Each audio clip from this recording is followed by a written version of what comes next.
پیر کامل قسط نمبر 15۔ اس وقت اس کے پیروں سے صحیح معنوں میں زمین نکل چکی تھی۔ یہ اس کے وہم و گمان میں بھی نہیں تھا کہ اس کے گھر والے اس کے ساتھ اس طرح کر سکتے ہیں۔ وہ اتنے قدامت پسند یا کٹڑ نہیں تھے جتنے وہ اس وقت ہو گئے تھے۔ اسے ابھی بھی یقین نہیں آ رہا تھا کہ یہ سب اس کے ساتھ ہو رہا ہے۔ اس کا دل ڈوبنے لگا۔ مجھے اس صورتحال کا سامنا کرنا ہے، مجھے ہمت نہیں ہارنی، مجھے کسی نہ کسی طرح فوری طور پر جلال سے کانٹیکٹ کرنا ہے۔ وہ یقیناً اب تک اپنے پیرنٹ سے بات کر چکا ہوگا، اس سے بات کر کے کوئی نہ کوئی رستہ نکل آئے گا۔ وہ بے چینی سے کمرے میں ٹہلتے ہوئے سوچتی رہی۔ اس کے کمرے میں دوبارہ کوئی نہیں آیا۔ رات 12 بجے کے بعد وہ اپنے کمرے سے نکلی۔ وہ جانتی تھی اس وقت تک سب سونے کے لیے جا چکے ہوں گے۔ اس نے جلال کے گھر کا نمبر ڈائل کرنا شروع کر دیا۔ فون کسی نے نہیں اٹھایا۔ اس نے ایک کے بعد ایک کئی بار نمبر ملایا۔ آدھ گھنٹے تک اسی طرح کالز کرتے رہنے کے بعد اسے مایوسی کے ساتھ فون رکھ دیا تھا۔ وہ جویریہ یا رابعہ کو فون نہیں کر سکتی تھی، وہ دونوں اس وقت ہاسٹل میں تھیں۔ کچھ دیر سوچتے رہنے کے بعد اس نے صبیحہ کا نمبر ڈائل کرنا شروع کر دیا۔ اس کے والد نے فون اٹھایا۔ بیٹا، صبیحہ تو پشاور گئی ہے اپنی امی کے ساتھ، صبیحہ کے والد نے امامہ کو بتایا۔ پشاور؟ امامہ کے دل کی دھڑکن رک گئی۔ اس کے کزن کی شادی ہے، وہ لوگ ذرا پہلے چلے گئے ہیں، میں بھی کل چلا جاؤں گا، اس کے والد نے بتایا۔ کوئی پیغام ہو تو آپ مجھے دے دیں، میں صبیحہ کو پہنچا دوں گا۔ نہیں شکریہ انکل، وہ ان کے ساتھ اس سارے معاملے میں کیا بات کر سکتی تھی۔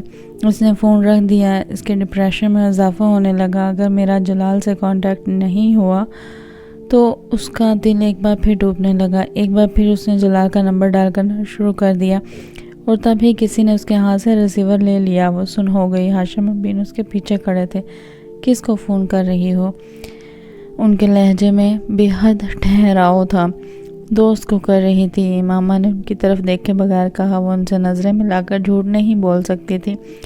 میں ملا دیتا ہوں، انہوں نے سرد آواز میں کہتے ہوئے ری ڈائل کا بٹن دبایا تھا اور ریسیور کان سے لگا لیا۔ امامہ زرد چہرے کے ساتھ انہیں دیکھنے لگی۔ وہ کچھ دیر تک اسی طرح ریسیور کان سے لگائے کھڑے رہے، پھر انہوں نے ریسیور کریڈل پر رکھ دیا۔ یقیناً دوسری طرف کال ریسیو نہیں کی گئی تھی۔ کون سی دوست ہے یہ تمہاری جس کو تم اس وقت فون کر رہی ہو؟ انہوں نے درست لہجے میں امامہ سے پوچھا۔ زینب۔ فون کی اسکرین پر زینب کا نمبر تھا اور وہ نہیں چاہتی تھی کہ ہاشم بن کو زینب پر کسی قسم کا شک ہو اور وہ جلال تک جا پہنچے، اس لیے اس نے ان کے استفسار پر جلدی سے اس کا نام بتا دیا۔ کس لیے کر رہی ہو؟ میں اس کے ذریعے جویریہ تک ایک پیغام پہنچانا چاہتی ہوں، اس نے تحمل سے کہا۔ تو مجھے وہ پیغام دے دو، میں جویریہ تک پہنچا دوں گا، بلکہ ذاتی طور پر خود لاہور دے کر آؤں گا۔ امامہ مجھے صاف صاف بتاؤ، کسی اور لڑکے میں انٹرسٹڈ ہو تم؟ انہوں نے کسی تمہید کے بغیر اچانک اس سے پوچھا۔ وہ انہیں کچھ دیر دیکھتی رہی، پھر اس نے کہا ہاں۔ ہاشم بن دم بخود رہ گئے۔ کسی اور لڑکے میں انٹرسٹڈ ہو؟ انہوں نے بے یقینی سے اپنا جملہ دہرایا۔ امامہ نے پھر اس بات میں سر ہلا دیا۔ ہاشم بن نے بے اختیار اس کے چہرے پر تھپڑ کھینچ مارا۔ مجھے اسی بات کا اندیشہ تھا تم سے، مجھے اسی بات کا اندیشہ تھا۔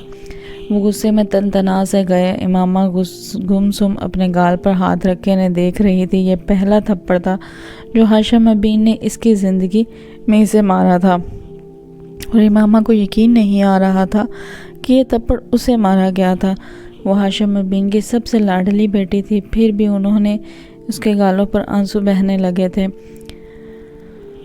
اسد کے علاوہ میں تمہاری شادی کہیں اور نہیں ہونے دوں گا۔ تم اگر کسی اور لڑکے میں انٹرسٹڈ ہو بھی تو اسے ابھی اور اسی وقت بھول جاؤ۔ میں کبھی کبھی کبھی تمہاری کہیں اور شادی نہیں ہونے دوں گا۔ اپنے کمرے میں چلی جاؤ، اور دوبارہ اگر میں نے تمہیں فون کے پاس بھی دیکھا تو میں تمہاری ٹانگیں توڑ دوں گا۔ وہ اسی طرح گال پر ہاتھ رکھے میکانکی انداز میں چلتے ہوئے اپنے کمرے میں آ گئی۔ اپنے کمرے میں آ کر وہ بچوں کی طرح پھٹ پھٹ کر رونے لگی۔ کیا بابا مجھے اس طرح مار سکتے ہیں؟ اسے یقین نہیں آ رہا تھا۔ بہت دیر تک اسی طرح روتے رہنے کے بعد اس کے آنسو خود بخود خشک ہونے لگے۔ وہ اٹھ کر اضطراب کے عالم میں اپنے کمرے کی کھڑکی کی طرف آ گئی اور خالی ذہنی کی عالم میں بند کھڑکیوں کے شیشوں سے باہر دیکھنے لگی۔ نیچے اس کے گھر کا لان نظر آ رہا تھا اور پھر لاشعوری طور پر اس کی نظر دوسرے گھر پر پڑی۔ وہ سالار کا گھر تھا، اس کا کمرہ نچلی منزل پر تھا۔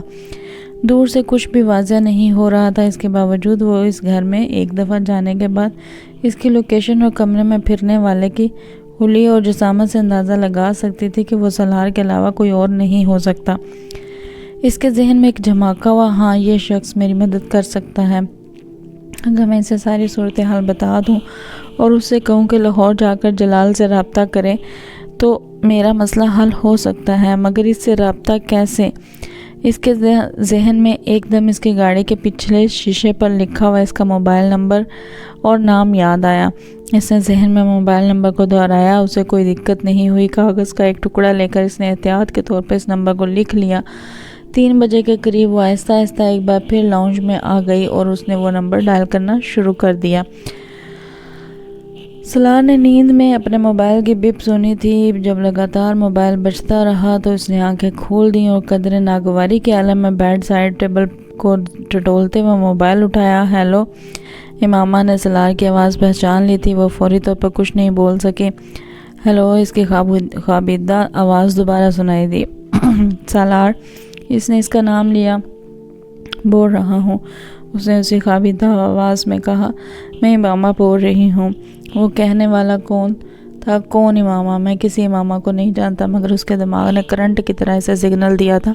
اس نے بے اختیار آنکھیں کھول دی۔ وہ نام کے ساتھ اس کی آواز کو بھی پہچان چکا تھا۔ میں وسیم کی بہن بول رہی ہوں۔ اس کی خاموشی پر امامہ نے اپنا تعارف کرایا۔ میں پہچان چکا ہوں۔ سلار نے ہاتھ بڑھا کر بیڈ سائڈ لیمپ کو آن کر دیا۔ اس کی نیند غائب ہو چکی تھی۔ ٹیبل پر پڑی ہوئی اپنی رسٹ واچ کو اٹھا کر وقت دیکھا۔ گھڑی 3:10 بجا رہی تھی۔ اس نے قدرے بے یقینی سے ہونٹ سکوڑتے ہوئے گھڑی کو دوبارہ ٹیبل پر رکھ دیا۔ دوسری طرف اب خاموشی تھی۔ ہیلو، سلار نے اسے مخاطب کیا۔ سلار، مجھے تمہاری مدد کی ضرورت ہے۔ سلار کے ماتھے پہ کچھ بل آئے۔ میں نے ایک بار تمہاری زندگی بچائی تھی، اب میں چاہتی ہوں کہ تم میری زندگی بچاؤ۔ وہ کچھ نہ سمجھنے والے انداز میں اس کی بات سنتا رہا۔ میں لاہور میں کسی سے رابطہ کرنا چاہتی ہوں، مگر کر نہیں پا رہی۔ کیوں؟ وہاں سے کوئی فون نہیں اٹھا رہا۔ تم رات کے اس وقت؟ امامہ نے اس کی بات کاٹ دی۔ پلیز اس وقت صرف میری بات سنو۔ میں دن کے وقت فون نہیں کر سکتی اور شاید کل رات کو بھی نہ کر سکوں۔ میرے گھر والے مجھے فون نہیں کرنے دیں گے۔ میں چاہتی ہوں کہ تم ایک ایڈریس اور فون نمبر نوٹ کر لو اور اس پر ایک آدمی سے کانٹیکٹ کرو۔ اس کا نام جلال انصر ہے۔ تم اس سے صرف یہ پوچھ کر بتا دو کہ میرے پیرنٹس نے یہاں میری شادی طے کر دی ہے اور وہ مجھے اب مجھے شادی کے بغیر لاہور آنے نہیں دیں گے۔ سلار کو اچانک اس سارے معاملے میں دلچسپی پیدا ہونے لگی۔ کمبل کو اپنے گھٹنوں سے اوپر تک کھینچتے ہوئے وہ امامہ کی بات سنتا رہا۔ وہ ایک ایڈریس اور فون نمبر دہرا رہی تھی۔ سلار نے اس نمبر اور ایڈریس کو نوٹ نہیں کیا۔ اس کی ضرورت ہی نہیں تھی۔ اس نے پوچھا، اور اگر میرے فون کرنے پر بھی کسی نے فون نہیں اٹھایا تو؟ جب وہ خاموش ہو گئی تو اس نے پوچھا۔ دوسری طرف لمبی خاموشی رہی۔ پھر امامہ نے کہا، تم لاہور جا کر اس آدمی سے مل سکتے ہو پلیز، یہ میرے لیے بہت ضروری ہے۔ اس بار امامہ کی آواز ملتجیانہ تھی۔ اور اگر اس نے پوچھا کہ میں کون ہوں تو تم جو چاہے اسے بتا دینا، مجھے اس سے دلچسپی نہیں ہے۔ میں صرف اس مصیبت سے چھٹکارا چاہتی ہوں۔ کیا یہ بہتر نہیں کہ تم اس آدمی سے خود بات کرو؟ سلار نے کچھ سوچتے ہوئے کہا، میں تمہیں بتا چکی ہوں کہ شاید مجھے دوبارہ فون کا موقع نہ ملے اور فی الحال تو وہ آدمی فون ریسیو نہیں کر رہا۔ سلار نے اس کی بات کے جواب میں کچھ نہیں کہا اور اسے مایوسی کے عالم میں مزید کچھ کہے بغیر فون رکھ دیا۔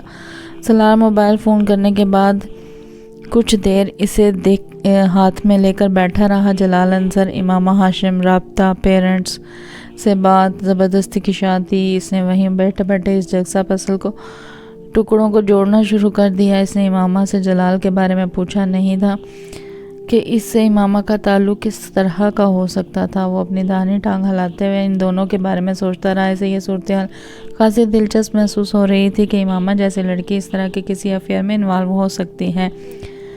وہ اپنے لیے اس کی ناپسندیدگی سے بھی واقف تھا اور اسے یہ بات بھی حیران کر رہی تھی کہ اس کے باوجود وہ اس سے مدد مانگ رہی تھی۔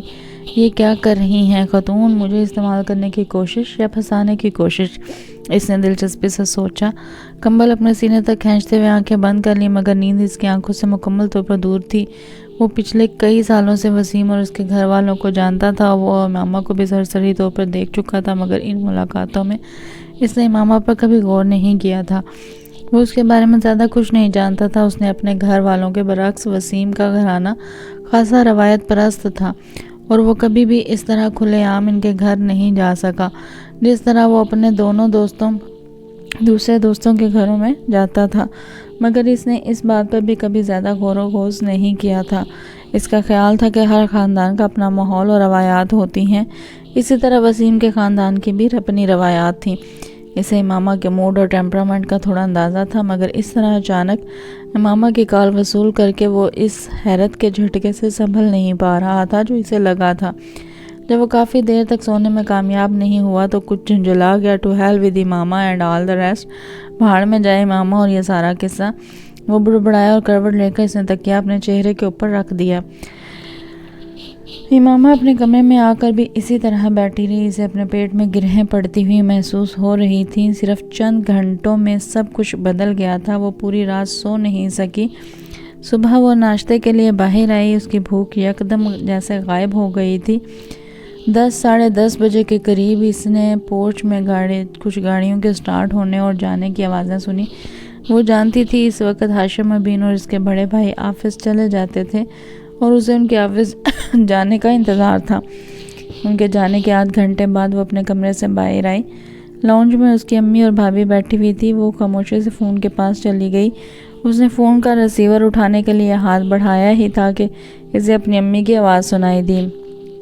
تمہارا بابا کہہ کر گئے ہیں کہ تم کہیں فون نہیں کرو گی۔ اس نے گردن موڑ کر اپنی امی کو دیکھا۔ میں اسد کو فون کر رہی ہوں۔ کس لیے؟ میں اس سے بات کرنا چاہتی ہوں۔ وہی فضول باتیں جو تم رات کو کر رہی تھی، سلمیٰ نے تیز لہجے میں کہا۔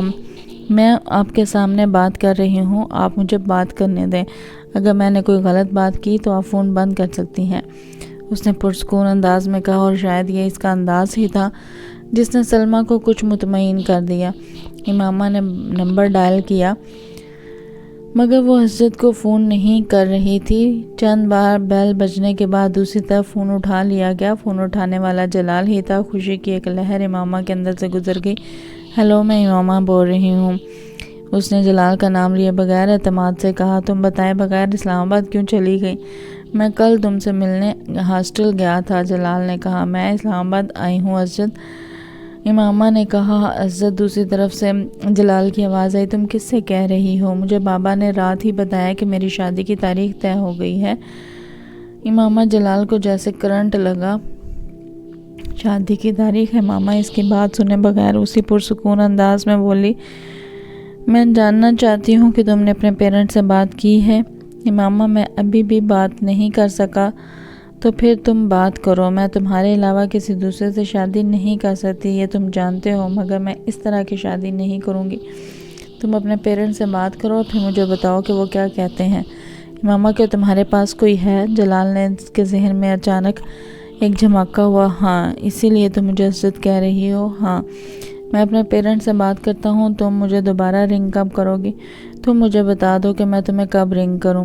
کل فون کر لو۔ تمہاری شادی کی تاریخ کب طے کی گئی ہے؟ جلال نے آواز میں پریشانی تھی۔ یہ مجھے نہیں پتا، امامہ نے کہا۔ ٹھیک ہے امامہ، میں آج ہی اپنے پیرنٹس سے بات کرتا ہوں اور تم پریشان مت ہونا، سب ٹھیک ہو جائے گا۔ اس نے امامہ کو تسلی دیتے ہوئے فون بند کر دیا۔ امامہ نے شکر ادا کیا کہ اس کی بھابھی یا امی کو یہ شک نہیں ہو سکا کہ وہ اسد سے نہیں کسی اور سے بات کر رہی تھی۔ یہ شادی تمہارے بابا اور اعظم بھائی نے مل کر طے کی ہے۔ تمہارے یا اسد کے کہنے پر وہ اسے ملتوی نہیں کریں گے، سلمیٰ نے اس بار قدرے نرم لہجے میں کہا۔ امی، میں مارکیٹ تک جا رہی ہوں، مجھے کچھ ضروری چیزیں لینی ہیں، امامہ نے ان کی بات کا جواب دینے کے بجائے کہا۔ فون کی بات دوسری ہے، مگر میں تمہیں گھر سے نکلنے کی اجازت نہیں دے سکتی۔ تمہارے بابا نہ صرف مجھے بلکہ چوکیدار کو بھی ہدایت کر گئے ہیں کہ تمہیں باہر جانے نہ دیں۔ امی، آپ لوگ میرے ساتھ آخر اس طرح کیوں کر رہے ہیں؟ امامہ نے کچھ بے بسی کے عالم میں صوفے پر بیٹھتے ہوئے کہا۔ میں نے آپ کو اپنی شادی سے تو منع نہیں کیا، میری ہاؤس جاب تک انتظار کر لیں، اس کے بعد میری شادی کر دیں۔ میری سمجھ میں یہ بات نہیں آتی کہ تم شادی سے انکار کیوں کر رہی ہو۔ تمہاری شادی جلد ہو رہی ہے، مگر تمہاری مرضی کے خلاف تو نہیں ہو رہی۔ اس بار اس کی بھابھی نے اسے سمجھانے کی کوشش کی۔ خواہ مخواہ کل رات سے پورا گھر ٹینشن کا شکار ہے اور میں تو تمہیں دیکھ کر حیران ہوں کہ تم تو ابھی بھی اسی طرح کبھی بھی اس طرح ضد نہیں کرتی تھیں۔ پھر اب کیا ہو گیا ہے تمہیں؟ جب سے تم لاہور گئی ہو بہت عجیب ہو گئی ہو، اور ہمارے چاہنے سے ویسے بھی کچھ نہیں ہوگا۔ میں نے تمہیں بتایا ہے، تمہارے بابا نے طے کیا ہے یہ سب کچھ۔ آپ انہیں سمجھا تو سکتی تھی۔ ماما نے سلمیٰ کی بات پر احتجاج کیا۔ کس بات پر سمجھاتی تو تب اگر مجھے کوئی بات قابل اعتراض لگتی، اور مجھے کوئی بات قابل اعتراض نہیں لگی۔ سلمیٰ نے بڑے آرام سے کہا۔ ماما غصے کے عالم میں وہاں سے اٹھ کر اپنے کمرے میں آ گئی۔ سلار خلاف معمول دیر سے اٹھا۔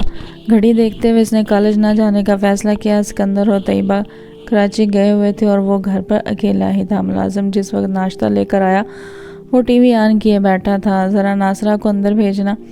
اسے ملازم کو دیکھ کر کچھ یاد آیا۔ اس کے جانے کے چند منٹ بعد ناصرہ اندر داخل ہوئی۔ جی صاحب، آپ نے بلایا ہے؟ ادھیڑ عمر ملازمہ نے اندر داخل ہوتے ہوئے کہا تھا۔ ہاں میں نے بلایا ہے، تم سے ایک کام کروانا ہے۔ سلار نے ٹی وی کا چینل بدلتے ہوئے کہا۔ ناصرہ تمہاری بیٹی وسیم کے گھر کام کرتی ہے نا؟ سلار اب لموٹ رکھ کر اس کی طرف متوجہ ہوا۔ ہاشم صاحب کے گھر؟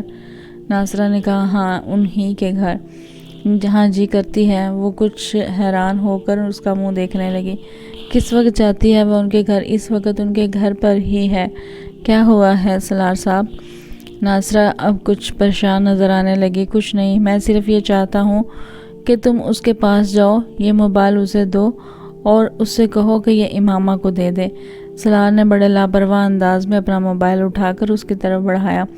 ناصرہ ہکا بکا رہ گئی۔ میں آپ کی بات نہیں سمجھی۔ یہ موبائل اپنی بیٹی کو دو، اس سے کہو کسی کو بتائے بغیر یہ امامہ تک پہنچا دے۔ مگر کیوں؟ یہ جاننا تمہارے لیے ضروری نہیں ہے۔ تمہیں جو کہا ہے وہی کرو۔ سلار نے ناگواری کے عالم میں سے جھڑکا۔ لیکن اگر کسی کو وہاں پتہ چل گیا تو؟ ناصرہ کی بات کو اس نے درستی سے کاٹ دیا۔ کسی کو پتہ تب چلے گا جب تم اپنا منہ کھولو گی، اور تم اپنا منہ کھولو گی تو صرف تمہیں اور تمہاری بیٹی کو نقصان ہوگا اور کسی کو نہیں۔ لیکن اگر تم نے اپنا منہ بند رکھا تو نہ صرف کسی کو پتہ نہیں چلے گا بلکہ تمہیں بھی خاصا فائدہ ہوگا۔ ناصرہ نے اس بار کچھ کہے بغیر خاموشی سے وہ موبائل پکڑ لیا۔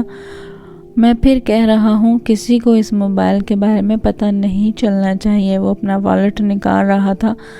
ناصرہ سر ہلاتے ہوئے جانے لگی۔ ایک منٹ ٹھہرو۔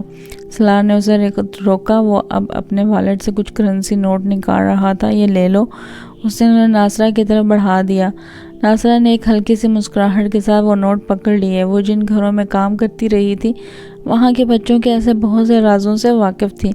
اسے بھی پیسے کمانے کا موقع مل گیا تھا۔ اس نے فوری اندازہ یہی لگایا تھا کہ امامہ اور سلار کا چکر چل رہا تھا اور یہ موبائل وہ تحفہ تھا جو اسے امامہ کو دینا تھا۔ مگر اسے حیرانی اس بات پر ہو رہی تھی کہ اس سب کا اسے پہلے کیوں پتہ نہیں چلا، اور پھر امامہ اس کی تو شادی ہو رہی تھی، پھر وہ کیوں اس طرح کی حرکتیں کر رہی ہے؟ اور دیکھو ذرا مجھے، میں امامہ بی بی کو کتنا سیدھا سمجھتی رہی۔ ناصرہ کو اب اپنی بے خبری پر افسوس ہو رہا تھا۔